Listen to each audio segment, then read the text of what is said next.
নমস্কার। আজকে আমরা শুনব শ্রী শ্রী সারদা মায়ের অমৃত কথা। জয়রামবাটি থেকে রাধুর বিয়ে দেবার পর মা অবশেষে 14ই নভেম্বর 1911 খ্রিস্টাব্দে কলকাতায় নিজের বাড়িতে পৌঁছালেন। তার আগমনের সঙ্গে সঙ্গে আবার মায়ের বাড়ি জনমুখর। মন্ত্রপ্রার্থীর দল ভিড় করে আসতে আরম্ভ করল, আর দ্বার তো সর্বদাই কৃপা প্রার্থীর জন্য উন্মুক্ত। এ ব্যাপারে সাধুদের উদাসীনতা দেখে শ্রীমা নিজেই বলেছেন, তোমরা কি মনে করো, যদি ঠাকুর এই শরীরটা না রাখেন তাহলেও যাদের ভার নিয়েছি তাদের একজনও বাকি থাকতে আমার ছুটি আছে?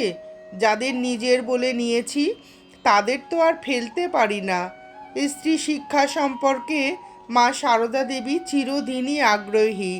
বারবার নিবেদিতার স্কুলে উপস্থিত হয়ে তাদের উৎসাহিত করেছেন। নারীকে আপন ভাগ্য জয় করার অধিকার সম্পর্কে তিনি সচেতন। মেয়েরা শিক্ষিত হয়ে উঠুক, সংসারের বাধা ধরা গণ্ডি ছেড়ে ত্যাগ ও তপস্যার দিকে অগ্রসর হয়ে অভিষিপ্ত লক্ষ্যে পৌঁছাক। সর্বান্তকরণে তিনি তা চেয়েছেন। অনেক শিষ্য শিষ্যাকে কন্যাদের আশ্রমে রেখে সৎ শিক্ষাদানের পরামর্শ দিয়েছেন। সেই রকমই একটি পত্রের কথা এখানে বলা হলো। পত্রটি লেখা 12ই জানুয়ারি 1912 সাল। তোমার পত্র হস্তগত হইয়াছে এবং ইহা পাঠ করিয়া পরম প্রীত হইলাম। তোমার কন্যাকে শ্রীমতী গৌরী দাসীর নিকট রাখিয়াছ জানিয়া সুখী হইলাম। তাহার মঙ্গল হইবে, অধিক আর কি লিখিব। আমার শুভ আশীর্বাদ তোমরা সকলে জানিবে। ইতি শ্রী শ্রী সন্নিধানে সতত কল্যাণাকাঙ্ক্ষিনী তোমার মা। 8ই ফেব্রুয়ারি ভক্তপ্রবর গিরিশচন্দ্রের তিরোধান 9/2/12 তারিখে, অর্থাৎ তিরোভাবের পরদিন স্বামী অরূপানন্দের সঙ্গে গিরিশচন্দ্রের প্রসঙ্গ আলোচনা করেন। অরূপানন্দজি বললেন, সন্ধে 6টার পরে যে গিরিশচন্দ্র শুলেন আর তেমন চৈতন্য হয় নাই। এর খানিকক্ষণ আগে কেবল চল চল করছিলেন। একটু ধর না রে বাপ, এইসব। শয্যা পাশে উপবিষ্ট অরূপানন্দজি তখন বলছিলেন, কি আপনি কেবল চল চল করছেন? আপনি এখন ঠাকুরের নাম করুন, যাতে ভালো হবে। অর্ধ অচৈতন্য অবস্থায় গিরিশ বলেছিলেন, তা কি আর আমি জানি না? অরূপানন্দের বর্ণনা শুনে শ্রীমা বললেন, যে চিন্তাটি নিয়ে অজ্ঞান হলো যেন ওই চিন্তাতেই ডুবে রইল। সব ঠাকুরের কাছ থেকে এসেছে, ঠাকুরের কাছে চলে যাবে। কেউ তার বাহু হতে, কেউ পা হতে, কেউ লোম হতে হয়েছে। সব ঠাকুরের অংশ।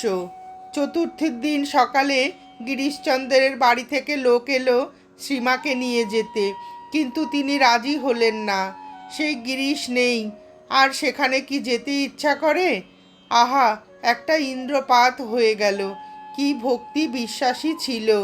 এই সময় একদিন একজন উন্মাদ ব্যক্তি এসে শ্রীমার কাছে ভারী গোলমাল শুরু করে। মনে হয় অনেক অকথা কুকথাও বলেছিল। 21শে ফেব্রুয়ারির কথা প্রসঙ্গে শ্রীমা বলেন, তিনি মানে ঠাকুর কাউকে জানতেও দেননি, কত সাবধানে রেখেছিলেন। এখন তেমনি বাজারে ঢাক পিটিয়ে দিয়েছে। মাস্টার মশাই ওইরূপ করলে কথামৃতে ছাপিয়ে দিয়ে মাথা বিগড়ে দিয়েছে। গিরিশবাবুর ঠাকুরের ওপর ওই রকম জোর, গালমন্দ দিয়েছে কি না, তাই ওরাও অমন করতে চাইছে।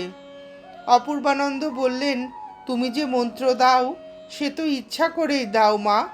উত্তরে শ্রীমা বললেন, দয়ায় মন্ত্র দিই, ছাড়ে না, কাঁদে, দেখে দয়া হয়, কৃপায় মন্ত্র দিই, নতুবা আমার কী লাভ?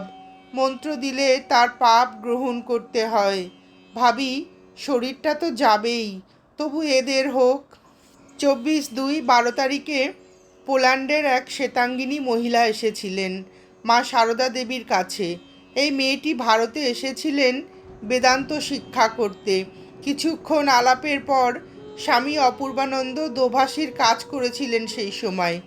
তিনি বলেন, তাদের দেশের বাহাই সম্প্রদায়ের শিক্ষা ঠাকুর শ্রীরামকৃষ্ণদেবের অনুরূপ, সর্বধর্ম সমন্বয়। মহিলাটি বিদায় নেবার পর মা বলেন, ঠাকুর ভাবাবস্থায় বলেছিলেন এরপর ঘরে ঘরে আমার পুজো হবে। আমার যে কত লোক, তার কুল কিনারা নেই। উদ্বোধন 25/6/12 তারিখে অরূপানন্দ মা সারদা দেবীকে প্রশ্ন করলেন, মা, এই যে কেউ কেউ বলেন মঠের সেবাশ্রম, হাসপাতাল, বই বেচা, হিসাব নিকাশ প্রভৃতি সাধুরা যে করছে, এ ভালো নয়। ঠাকুর কি এইসব করেছিলেন? নতুন নতুন যারা ব্যাকুলতা নিয়ে মঠে ঢুকছে, তাদের ঘাড়ে এইসব কর্ম চাপিয়ে দিচ্ছে। কর্ম করতে হয়তো পুজো, জপ, ধ্যান, কীর্তন এই সব করবে। অন্য সব কর্ম বাসনা জড়িয়ে ঈশ্বর থেকে বিমুখ করে। মা সারদা দেবী বললেন, তোমরা ওদের কথা শুনো না। কাজ করবে না তো দিনরাত কি নিয়ে থাকবে? 24 ঘন্টা কি ধ্যান জপ করা যায়? ঠাকুরের কথা বলছো, তার কথা আলাদা। তার মাছের ঝোল, ঘিয়ের বাটি, মথুর জোগাতো। এখানে একটি কাজ নিয়ে আছো বলে খাওয়াটি জুটছে, নইলে দুয়ারে দুয়ারে কোথায় এক মুঠোর জন্যে ঘুরে ঘুরে বেড়াবে, শরীরে অসুখ হয়ে পড়বে। আর কেই বা এখন সাধুদের এত ভিক্ষা দিচ্ছে। তোমরা ওসব কথা কিছু শুনো না। ঠাকুর যেমন চালাচ্ছেন তেমনি চলবে, মঠ এমনিভাবেই চলবে। এতে যারা পারবে না তারা চলে যাবে। মণিমল্লিক সাধু দেখে এসে ঠাকুরকে বললে, ঠাকুর বললেন, কি গো, কেমন সব সাধু দেখলে? সে বলল, হ্যাঁ দেখলুম তো, তবে সবাই পয়সা চায়। ঠাকুর বললেন, কি আর পয়সা চায়? হয়তো একটা পয়সা গাঁজা কি তামাক খাবে, এই পর্যন্ত। তোমার ঘিয়ের বাটি, দুধের বাটি, গদি এই সব চাই। আর তারা যদি এক আধটা পয়সা মাত্র চায়, হয়তো একটু তামাক কি গাঁজা খাবে, এও চাই নে। সব ভোগ কি তোমরাই করবে? তারা 1 পয়সার তামাকও খাবে না। অরূপানন্দ বললেন, বাসনা থেকেই ভোগ। শ্রীমা উত্তর দিলেন, তাই তো, বাসনা থেকেই সব। বাসনা না থাকলে কিসের কি? এই যে আমি এসব নিয়ে আছি, কই আমার তো কোনো বাসনা হয় না, কিছুই নয়। অরূপানন্দ বলিলেন, মা, আমাদের ভিতর কত কি তুচ্ছ বাসনা উঠছে, এসব কি করে যাবে? মা বলিলেন, তোমাদের ওসব কোনো বাসনাই নয়, ও কিছু নয়। মনের খেয়ালে অমনি উঠছে যাচ্ছে, ওসব যত বেরিয়ে যায় তত ভালো। যতক্ষণ আমি রয়েছে ততক্ষণ বাসনা তো থাকবেই।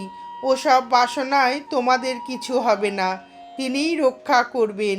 যে তার শরণাগত, যে সব ছেড়ে তার আশ্রয় নিয়েছে, যে ভালো হতে চায়, তাকে যদি তিনি রক্ষা না করেন তবে সে তো তারই মহাপাপ। তার উপর নির্ভর করে থাকতে হয়। তিনি ভালো করতে হয় করুন, ডোবাতে হয় ডোবান, তবে ভালো কাজটি করে যেতে হয়। আর তাও তিনি যেমন শক্তি দেন। স্বামী অরূপানন্দ মাকে একবার প্রশ্ন করেন, মা, কর্মের ফল কি খণ্ডন হয়? শাস্ত্রে বলে জ্ঞান হলে খণ্ডন হয়, তাও প্রারাব্ধ ভোগ করতে হয়। শ্রীমা উত্তর দিলেন, কর্ম হতেই সুখ দুঃখ সব, তাকেও কর্মফল ভোগ করতে হয়েছিল। ঠাকুরের বড় ভাই বিকারের সময় জল চেয়ে খাচ্ছিলেন। একটুখানি খেতেই ঠাকুর হাত থেকে গ্লাসটি টেনে নিলেন। তাতে তিনি অসন্তুষ্ট হয়ে বললেন, তুই আমাকে জল খেতে দিলি না, তুইও এমনি কষ্ট পাবি, তোর গলায়ও এমনি যাতনা হবে। ঠাকুর বললেন, দাদা, আমি তো তোমার মন্দ করিনি। তোমার অসুখ, জল খেলে অনিষ্ট হবে, তাই দিইনি। তবে কেন তুমি আমায় এমন শাপ দিলে? তিনি কেঁদে বললেন, কি জানি ভাই, আমার মুখ দিয়ে ও কথা বেরিয়ে পড়ল। এ তো অন্যথা হবে না, কর্মফল ভুগতে হবেই। তবে ঈশ্বরের নাম করলে যেখানে ফাল সেধুত সেখানে সূচ ফুটবে। জপ তপ করলে কর্মফল অনেকটা খণ্ডন হয়। যেমন সুরত রাজা লক্ষ বলি দিয়ে দেবীর আরাধনা করেছিল বলে লক্ষ পাঠায় মিলে তাকে এক কোপে কাটলে, তার আর পৃথক লক্ষবার জন্ম নিতে হলো না। দেবীর আরাধনা করেছিল কি না ভগবানের নামে কমে যায়।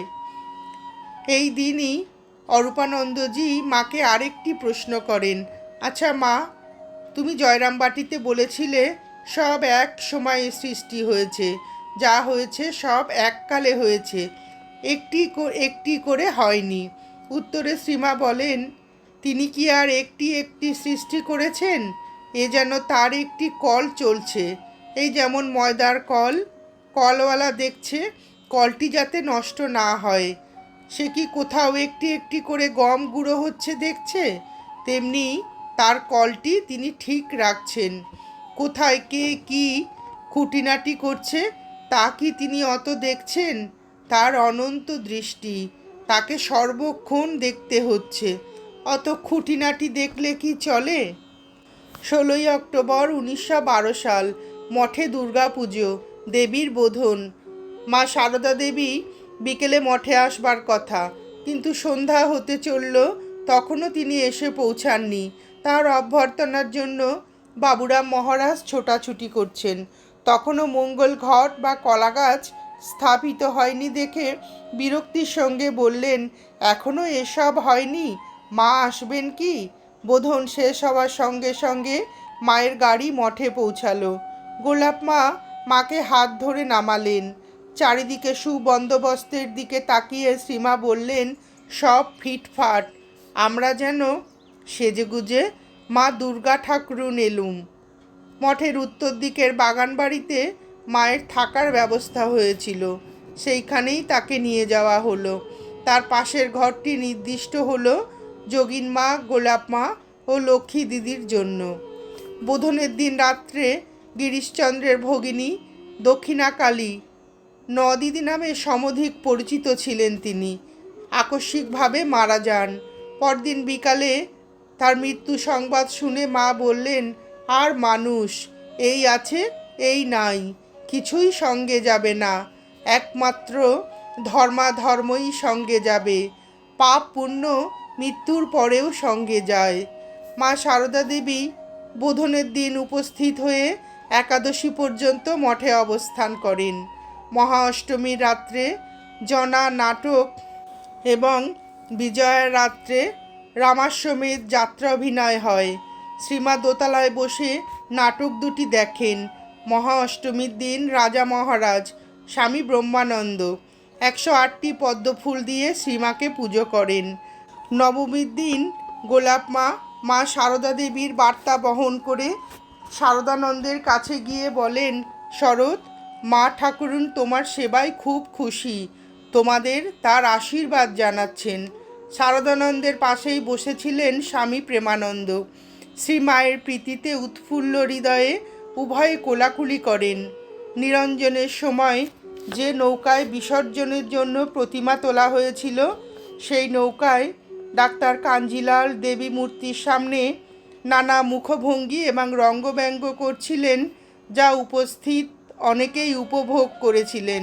কিন্তু এই লঘুতা জনৈক ব্রহ্মচারীর পছন্দ হয়নি। শ্রীমা দোতলায় বসে সবই দেখছিলেন। ব্রহ্মচারীটির বিরক্তির প্রতি শ্রীমায়ের দৃষ্টি আকর্ষণ করেন জনৈক সাধু। মা সারদা দেবী কাঞ্জিলালকে সমর্থন করে বলেন, না না, এসব ঠিক, গান বাজনা রঙ্গ ব্যঙ্গ এসব দিয়ে সকল রকমে দেবীকে আনন্দ দিতে হয়। 22শে অক্টোবর তিনি ফিরে যান উদ্বোধনে। নমস্কার, আজ এ পর্যন্তই। শ্রী শ্রী সারদা মায়ের এই অমূল্য মধুর অমৃত কথা শুনে আপনাদের ভিডিওটি কেমন লাগলো জানাবেন। শ্রী শ্রী মা এবং শ্রী শ্রী ঠাকুরের অফুরন্ত আশীর্বাদ আপনাদের সকলের মাথার উপর অঝোর ধারায় বর্ষিত হোক, এই প্রার্থনা করে ভিডিওটি শেষ করছি।